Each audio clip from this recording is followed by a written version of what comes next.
So మాట్లాడదాం, మనతో పాటు ఝాన్సీ రెడ్డి గారు ఉన్నారు. సో మేడం చెప్పండి, ఏ విధంగా ఉంది ప్రచారం ఇక్కడ? కంప్లీట్ గా బీజేపీ పార్టీ ఏమో ఎంఐఎం క్యాండిడేట్ కి ఇచ్చారు ఇక్కడ సీట్ అని చెప్పి వాళ్ళు చెప్తారు, ఏం చెప్తారు? మా క్యాండిడేట్ కి వంక లేదండి. ఎందుకంటే మీరందరూ చూస్తూనే ఉన్నారు, ఇప్పుడు ఏ గల్లీకి పోయినా ఏ బ్లాక్ కు పోయినా కానీ చాలా స్పందన వస్తుంది. ఈ ఖాయంలో మాత్రం మన నవీన్ యాదవ్ గారు మాత్రం విన్ అవటం ఖాయం.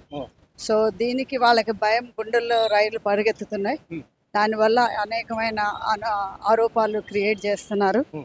మీరే చూస్తున్నారు కదా, గత 2 years లో కాంగ్రెస్ ప్రభుత్వం ఏం చేసింది, గత 10 ఏళ్లలో బీఆర్ఎస్ టీఆర్ఎస్ అనే ప్రభుత్వం ఏం చేసిందో కూడా మీకు 10 ఏళ్లలో చూస్తూనే ఉన్నారు.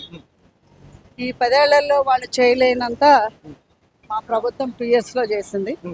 సో దానికి తప్పకుండా వాళ్ళు ఆరోపాలు చేస్తున్నారు. ఎందుకంటే వాళ్ళకి ఆల్రెడీ నేను చెప్పాను కదా, ఓడిపోతున్నాం అనేది తెలిసిపోయింది.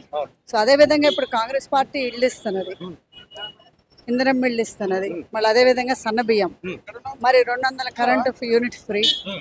సో మరి మహిళలకి ముఖ్యంగా బస్సులు ఎక్కడికి పోవాలన్నా ప్రయాణం చేయడానికి ఫ్రీ బస్సు.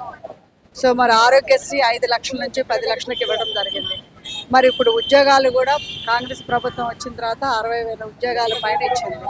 గత 10 ఏళ్లలో ఒక ఉద్యోగం ఇచ్చింది కానీ ఇటు బీఆర్ఎస్ పార్టీ ఏమంటే కంప్లీట్ ఒక రౌడీ షీటర్ కి ఇచ్చారు. సో కంప్లీట్ గా ఇది జూబ్లీస్ కూడా రౌడీ రాజ్యం కాబోతుంది, కాంగ్రెస్ పార్టీ గెలుస్తుందని చెప్పి వాళ్ళు ప్రచారం చేస్తారు. అంటే ఇప్పుడు ఎవరు రౌడీ రాజ్యం చేశారో వాళ్ళలోనే కనపడుతున్నది. ఇప్పుడు ఎవరైతే కేసులు పెట్టి ప్రచారం చేసి గెలిచిన తర్వాత కూడా వాళ్ళ రాజకీయాలు ఎట్లయితే కేసులు పెట్టి చేశారో మీరే చూస్తూనే ఉన్నారు. సో వాళ్ళు పెట్టిన కేసులు మరి నవీన్ యాదవ్ గారి మీద ఉండటం వల్ల వాళ్ళే అంటున్నారు మరి ఇప్పుడు రౌడీ షీటర్ అని. ఎందుకంటే ఇప్పుడు కేసులు పెట్టి అంటాం కాదు కదా, ఒక్క కేసు పెట్టకుండా కాంగ్రెస్ బీఆర్ఎస్ పార్టీ కానీ టీఆర్ఎస్ పార్టీ కానీ చూపించమనండి, అప్పుడు చూద్దాం. సో ఏమంటారు, మీరు ప్రజల దగ్గరికి వెళ్తున్నారు, సో ప్రజల స్పందన ఏముంది, ఏమని చెప్తారు ప్రజలు?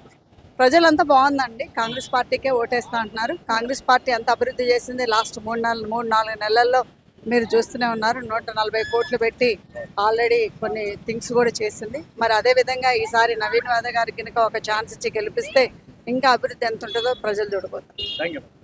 సో విన్నర్ గా ఇది చెప్తా ఉన్నారు. సో కంప్లీట్ గా ఝాన్సీ రెడ్డి గారు ఇటు నవీన్ యాదవ్ గెలిపిస్తే మాత్రం ఇంకా చాలా వరకు జూబ్లీస్ అంతా కూడా అభివృద్ధి అవుతుంది అని చెప్పి వారు చెప్తా ఉన్న పరిస్థితి. కెమెరా పర్సన్ సాయితో రాణా ప్రతాప్, హైదరాబాద్.